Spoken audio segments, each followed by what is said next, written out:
Magandang araw po sa inyong lahat.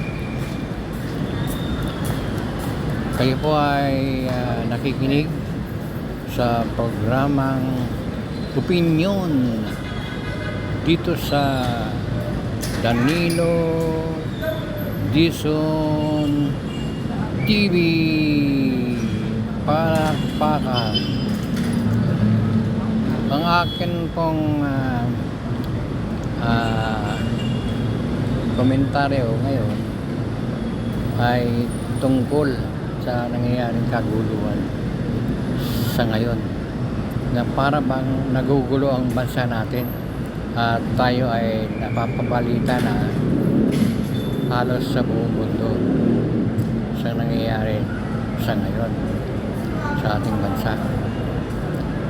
Balikan po natin yung panahon ni dating Pangulong Marcos, na nung mga panahon na yun, kung bakit siya napatalsik, ay nanawa na ang mga tao sa tagal niyang nakaupo sa Malacanang, at maraming mga akusasyon. Di umano sigaw ng mga aktivista noon, kasama na ako dyan. Ang sigaw namin sa kalye noon, kasi napasama ako sa mga aktivista noon, ang sigaw namin, Marcos, diktador, tuta, ibaksak. Yan po sigaw namin, no? Marcos, diktador, tuta, ibaksak. Yan po sigaw ng mga aktivista noon. Hanggang sa namatay na umuwi si Ninoy, galing sa pagpapagamot sa ibang bansa, na pinayagan ni Pangulong Marcos na makalis ng Pilipinas. Nakakulong kasi siya noon para magpagamot. Kaso nung umuwi siya, iniba niya yung pangalan niya. Ang passport na ginamit, ang pangalan ay parang Bonifacio. Hindi yung totoong pangalan niya, na iniba niya yung pangalan niya. Sinundo siya ng 3 EC. Kung matatandaan po ninyo, kung maalala ko rin, 3 yun, si Silat, si Moreno, tsaka Di Mesa, kung hindi ako nagkakamali. Sinundo sa aeroplano pababa.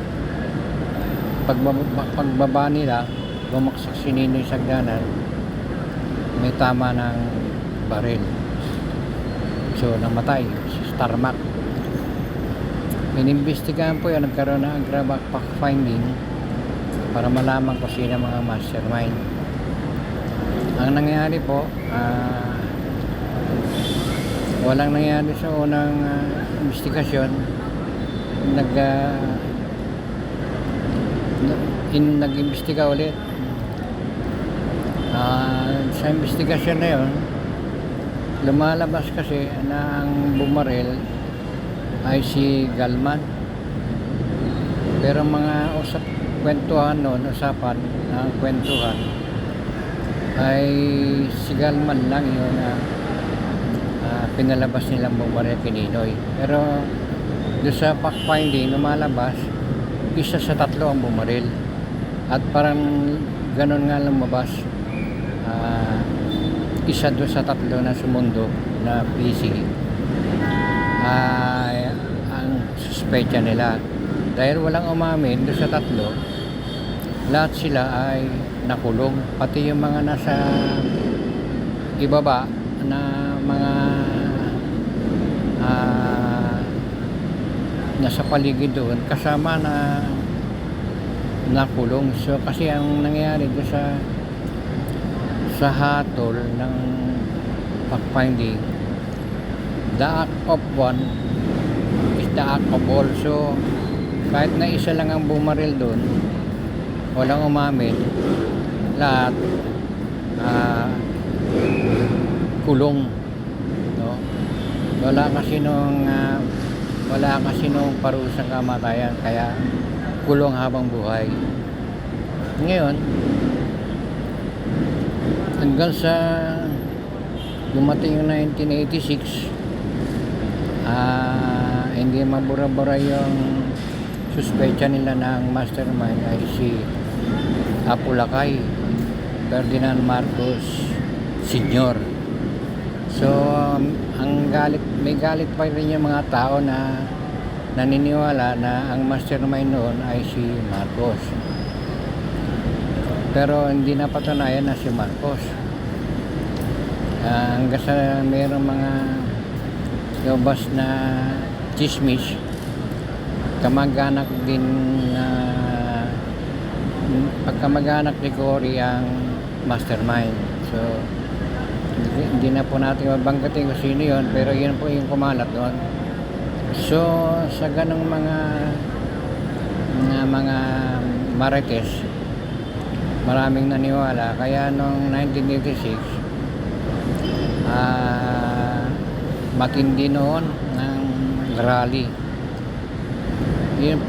Noon po ay nagkaroon pa ng snap election, nagpatawag ng snap election si dating Pangulong Marcos Sr. at nagkaroon nga ng election, kumbaga snap election tawag nila doon, at ang nanalo ay si Apo Ferdinand Edralin Marcos Sr. na sa tingin naman nila ay ginaya si Cory Aquino. So noong 1986 nagkaroon ng EDSA Revolution, at kung matatandaan nyo, si General Ber, yung chief of staff noon, siguro mga pangatlong araw o pangalawang araw, kausap noon ng ating Pangulong Ferdinand Edralin Marcos Sr. si General Ber. Ang sabi ni General Ber ay bombayin nila yung EDSA, hindi po pumayag si Pangulong Marcos, si dating Pangulong Marcos. Ang nangyari, nag-sacrifice siya. Kaysa maraming mamatay sa EDSA,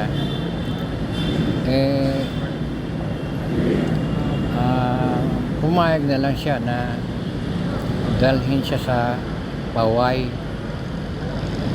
Yan yung mga kwento noon, kinidnap siya at sinabi na siya idadalhin sa Hawaii ng mga Amerikano. Hawaii. Ang dinig daw yata ni dating Pangulong Marcos, Hawaii, kaya pumayag. Yun nga, hindi siya sa Hawaii dinala, kundi sa Hawaii.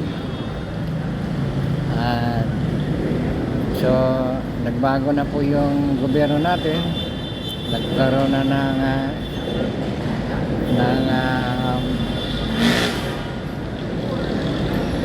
iba na yung nakaupo.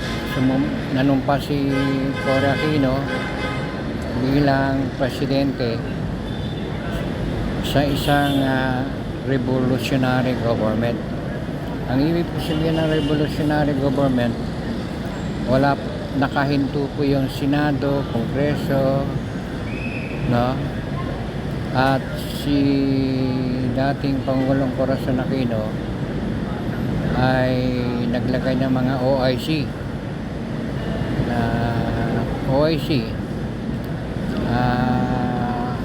nag-appoint siya OIC.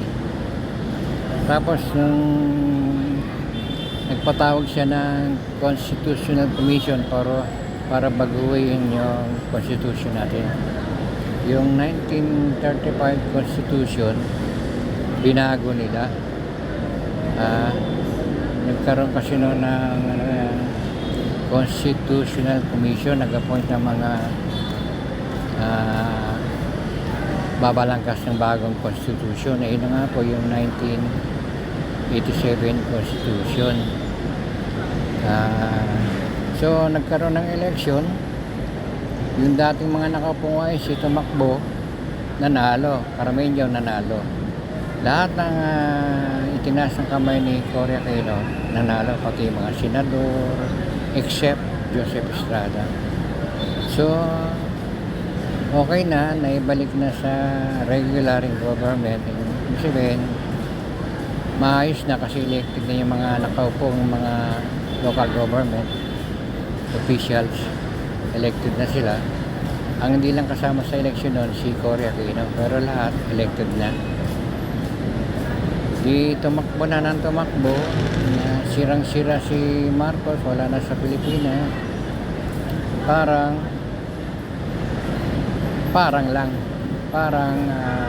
nanumbalik ang kapayapaan. Ang problema, hindi yata nagkasundo sa mga position, yung mga dapat mabigyan ng position ni Cory Aquino, hindi nabigyan. Ayun, nagkodeta, ilang kodeta yun na pinangunahan ni Gringo Onasan. At pinaghahanap na si Gringo Onasan, tagal na pinaghahanap, nagtago. At yung si Marcos doon sirang-sira hanggang 2016 nandun pa yung kumbaga bakas na masama ang Marcos. Kaya nung tumakbo nung bumalik na ng Pilipinas sila Marcos, si Bongbong Marcos, Imelda Marcos nakabalik ng Pilipinas, kaya nga nakatakbo pang senador si Bongbong Marcos. Tapos naging senador siya, tapos tumakbong vice president, ay dinaya naman. So lumalabas ang nanalo noon 2016 ay si Digongyo, na ang naglalaban noon Miriam Santiago, Binay, Crispo, Gordon, sino pa ba?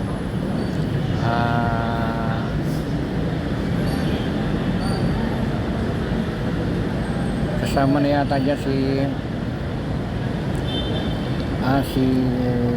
Marojas. Tama, Marojas ba? Ang nanalo ay si Digongyo 2016. Nakakuha siya ng botong 16 million. Di umano sa tulong ni Amy Marcos, kaya nanalo si Digong, nakakuha ng 16 million votes. Ngayon, di umupo na si Digong. Bago mag-election noon, ang pangako ni Digong, maglilinis siya. Wala yung mga drug addict, mga pusher, drug lord within 6 months. Pero hindi nangyari yun. Pero nung wala na si Digong sa pwesto, naglabasan na, nagkaroon ng investigasyon about EJK. Nagkaroon ng hearing sa Senado at sa House of Representatives. Tinatawag nila si Digong. Si Digong umamin, sagot niya lahat ng mga patayan, ng mga namatay, at inamin niya na siya ay nung mayor pa sa Davao ay yun ang ginawa nila para maging mapayapa yung Davao noon, ay talagang pinapatay nila yung mga kriminal. At ang merong pang DDS di umano na ang namumuno ng DDS ay mga pulis din na dating mga chief chief of police sa Davao, kasama na dyan si Bato. So nung manalo nung manalo si Digongyo, ginawang PNP chief si Bato. So yung kung anong yung ginawa nila sa Davao noon, in-implement nila sa buong Pilipinas. Kaya nung pagkukuha ni Digong, dami namamatay. Ang daming makikita na lang sila, patay. Hindi malaman kung paano pinatay, umatay. Nalaman na lang ngayon sa mga investigasyon na mayroong namatay na 20 hanggang 30,000 in a matter in a period of 6 years pag-upo ni Digongyo. Yun na nga, malabas, sabi naman ni Digongyo sa hearing, ginamit niya na sagot niya yung mga namatay at saka yung mga pumatay. Sagot niya. Ngayon, kaya lang, habang nakaupo si Bongbong, nanalo siya ng yung 16 million, lumalabas yung 16 million na Digong noon ay bumoto na kay Bongbong. Siguro sa tulong ni Amy Marcos na yung boto ni Digong noon, bumoto na kay Bongbong. Nadagdagan pa ng mga 15 million mahigit, kaya nga naging 31 million yung boto ni Bongbong versus Vice President nakakuha ng 30 million. Ibig sabihin, ang nagpanalo kay Sara, mga Marcos. Yung bumoto kay Marcos noon, bumoto rin kay Sara. Kaya may sarili rin followers si Sara, kaya mas mahigit yung boto niya kay Marcos. Pero ang totoo niyan, nahatak siya ng boto ni Marcos. Bumoto kay Marcos, bumoto rin kay Sara. Ang problema, masama ang loob ni Digongyo na hindi si Sara naging presidente. Bandang huli, parang lumalabas, inaangkin ni Sara na siya yung dapat presidente ngayon. Na malabo siguro mangyari yun kung magbobotohan ngayon, kasi nagkaroon ng mga rally sa EDSA na ilang ang gabi, hindi naman dumami, wala naman yung 32 million ni Sara. Yung bumoto kay Sara 32 million, na saan yun? Bakit hindi dumami yung tao yun sa EDSA? Yung nakaraan lang mga 3 gabi, pinakamalaki na yata yung 1,000 kung may pagpalaki natin. Pero hindi na sakali, pero yung ibang estimate nila mga 400 lang to 800. Hindi yun lumabas na 1,000. Ang problema kay Sara sa ngayon ay nagmatapang dahil doon sa investigasyon na sinasagawa ng Quadcom na involve yung mga staff niya sa DepEd. Kasi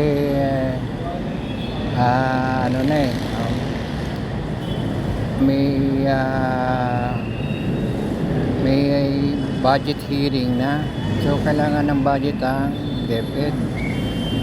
Dahil na sa DepEd humihingi ng intelligence fund, confidential fund, ini-question ng mga congressman yung nakaraang confidential fund sa napunta. So kailangan ipaliwanag ni BP yun, at ang nagpapaliwanag niyan yung mga staff niya. Yung mga ayaw magsabi kung paano nalusta yung pera na wala, na contempt, ayaw nilang magtapat, ikinulong. Kagaya ng chief staff ni BP Sara nung siya ay secretary ng DepEd, si Attorney Surayca ba yun? Surayca Lopez. At bandang uli, sinamahan pa nga ni BP Sara sa Kongreso. Doon nagkagulo. Inilipat kasi sa Mandaluyong sa Women's Correctional. Parang umangal sila. Kaya dapat pupunta sila ng Women's Correctional, pumunta sila ng St. Luke, na hindi naman pumayag ang mga ang House, ang committee ng Quadcom committee. Kaya nagkagulo hanggang sa nagbanta na nga si BP Sara na ipapatay niya si Bongbong, pati asawa, first lady, at saka yung speaker ng House, Martin Romualdez. So gumulo na ng gumulo. Sa ngayon, kaliwat kanan ng mga usapan kung paano sasampa ng kaso si BP Sara, na di umano ay dapat ma-disbar siya o kaya ay matanggal siya sa pwesto sa pag-iimbestiga ng kung merong probable cause na masampahan siya ng kaso. Iba't ibang kaso yan. Yung DOJ merong isasampang kaso sa kanya, pero yung ombudsman parang ayaw kumilos. So nananatili na lang na gusto magsampa ng kaso kay BP Sara ay yung DOJ. Bukod pa sa ngayong araw na to, December 2, nagsampa na ng impeachment complaint sa pamumuno ng spokesman nila, si dating Senador Leila de Lima, na 17 daw yung signatories. Kasama na din yung Makabayan Party List at iba-ibang sektor pa. May kasama pa yatang pare. Ngayon, hindi natin malaman kung ano mangyayari dyan sa impeachment na yan, dahil parang marami pang makaduterte sa House of Representatives at saka dun sa Senado. Yung pong impeachment kasi ay magsisimula sa House, magbobotohan yan ng kailangan may 1/3 yata makuha para umusad ang impeachment complaint. Meron dyan sinasabi silang kailangan tumayo. Ano yung tumayo? Kailangan sa complaint, sa impeachment procedure, ay may tinatawag silang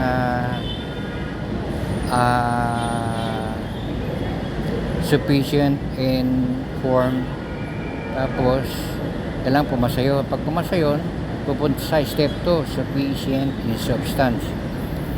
Tapos pupunta yan sa plenary, magbubotohan na. Pag na-meet nila yung requirement na boto, dadali na yan sa Senado, iakyat na yan sa Senado. Yung Senado, gagawin nilang impeachment court. Yung 24 na senador, magiging judge sila. Pero ang magpipreside, kailangan abogado. Yun na nga yung Supreme Court chief ng Supreme Court ang magiging katabi niya yung Senate President sa pagdinig. Tapos magbobotohan, depende rin sa botohan, dahil ano daw yan, numbers ang mangyayari dyan. Kahit anong sabihin mo, si BP Sara, ang kasalanan niya ganito, ipukol mo na lahat ng kasalanan, pero pagdating sa botohan, ang mananaig pa rin yung boto, hindi yung kasalanan niya. Kaya ganun. So napaka-hirap. Wala pa kasing nangyari sa kasaysayan ng Pilipinas. Nagtuloy-tuloy yung impeachment. Yung impeachment ni Erap, hindi natuloy yun eh. Kaya kung sakali may mangyari ngayon pa lang may mangyayari. Pero marami nag-iisip na baka wala mangyari. So ang tangi na lang hinihintay nila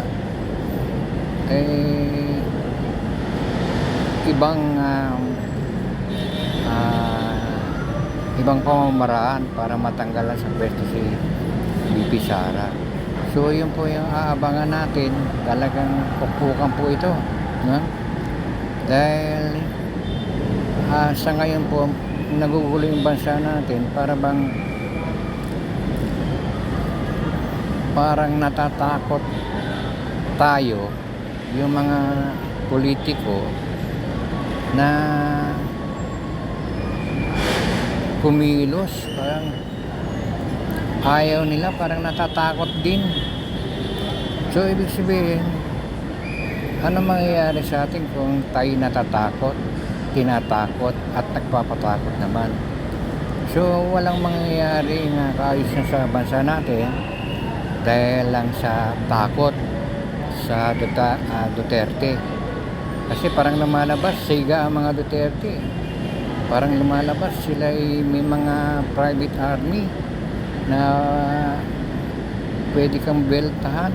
Kaya nagdadalawang isip yung mga politiko kung i-impeach nila si Sara ay baka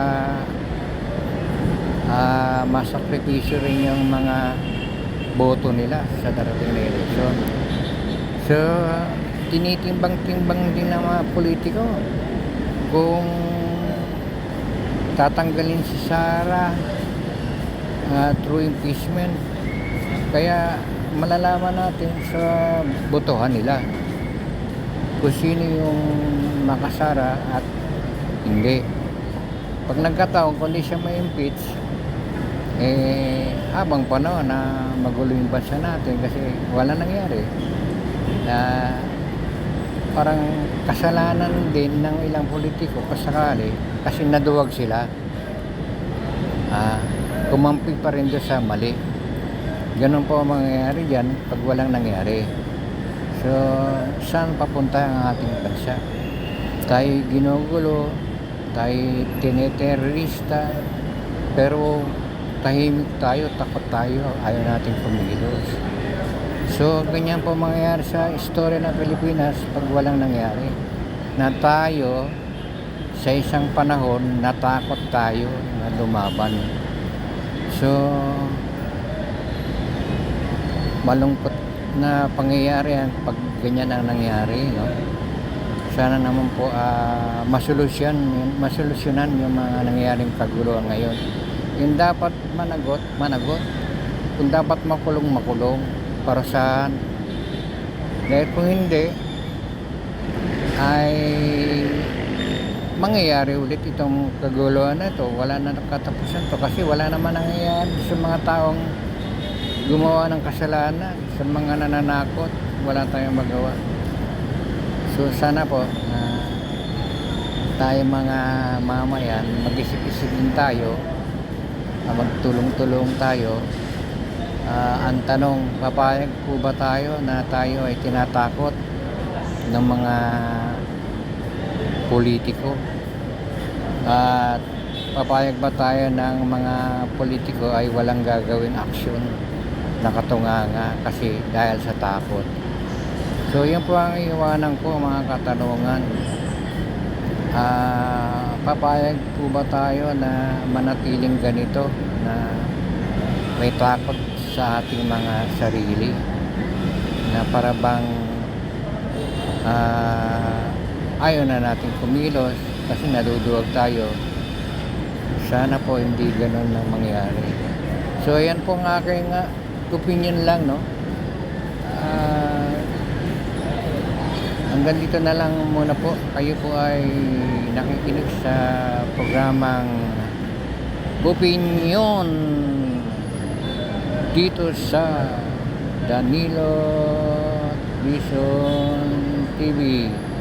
Pakipindot lang po yung kamay dyan sa baba, naka-thumbs up bilang suporta nyo sa aking YouTube channel. Ganon din, pakipindot din po yung aking picture dyan. Lalabas po yung profile, lalabas yung the word subscribe.